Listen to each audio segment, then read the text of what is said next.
आप सभी को जन्माष्टमी की हार्दिक शुभकामनाएं। आज मैं आपके साथ शेयर करने वाली हूँ यहाँ पे बिल्कुल नई रेसिपी, धनिया पंजीरी की रेसिपी। धनिया पंजीरी बनाने के लिए हमें चाहिए मखाने, काजू, आलमंड्स, किशमिश, घिसा हुआ नारियल और सबसे खास चीज़ सूखा धनिया। तो सबसे पहले हम एक पैन को गर्म करेंगे और उसमें डालेंगे देसी घी। देसी घी को हमें डालना है, फिर आँच को सिम कर देना है। उसके बाद डाल देना है हमें अपने मखाने, और मखानों को हमें बहुत अच्छे से रोस्ट करना है। आँच का हमें खास ध्यान रखना है, क्योंकि मखाने जो हैं वो बहुत जल्दी जल जाते हैं। और घी आपने ध्यान दिया होगा कि मैंने कम ही डाला था, और सेम कढ़ाई में बिना घी डाले मैं यहाँ पर अपनी धनिया को भी भूंज लूँगी।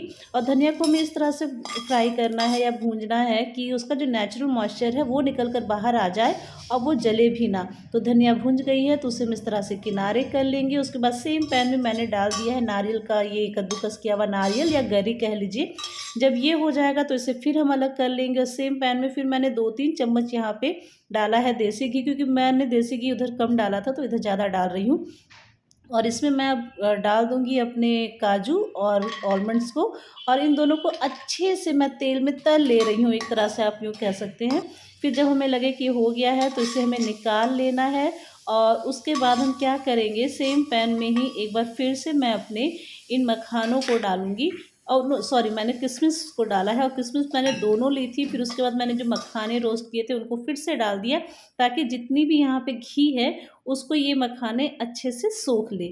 और उसके बाद क्या करेंगे, मैंने सेम पैन में फिर से धनिया को डाला है, और थोड़ा सा देसी घी भी यहाँ पे डाल दिया था ताकि घी का फ्लेवर आ जाए। और अब मैंने क्या किया, यहाँ पे साइड में 3 इलायची के दानों को अच्छे से कूच लिया है, उनके छिलकों को अलग कर लिया है। अब मैं क्या करूँगी, मिक्सर जार में 1 बाय 1 करके सारी चीज़ों को ग्राइंड करूँगी। और ग्राइंड करते समय हमें ध्यान रखना है कि हमें फ़ाइन पाउडर नहीं बनाना है, हमें दरदरा ही पाउडर रखना है। और देखिए यहाँ पे मैंने ये किस तरह से काजू और बादाम का वो किया।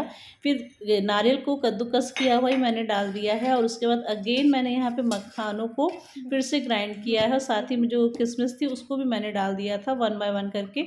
2 बार में मैंने किया था, 2 बैच में से। और उसके बाद सारी चीज़ें हो गई थी तो फिर मैंने थाली में पिसी हुई चीनी डाल दी है। चीनी की जगह आप मिश्री भी यूज़ कर सकते हो, बट मिश्री नहीं थी तो मैंने चीनी डाला। फिर यहाँ पे मैंने इस इलायची के दानों को डाल दिया है, उसे एक सार कर लेना है।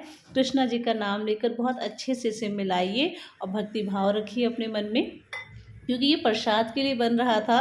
तो प्रसाद की कोई भी चीज़ जो होती है वो तुलसी पत्ता के बिना अधूरी होती है। तो फाइनली टच देने के लिए मैंने यहाँ पे तुलसी के पत्ते रख दिए हैं। और आप सभी को ये पंजीरी कैसी लगी, आप सभी को जन्माष्टमी की बधाइयाँ। बाय। वीडियो अगर आपको पसंद आई हो तो प्लीज़ सपोर्ट करें।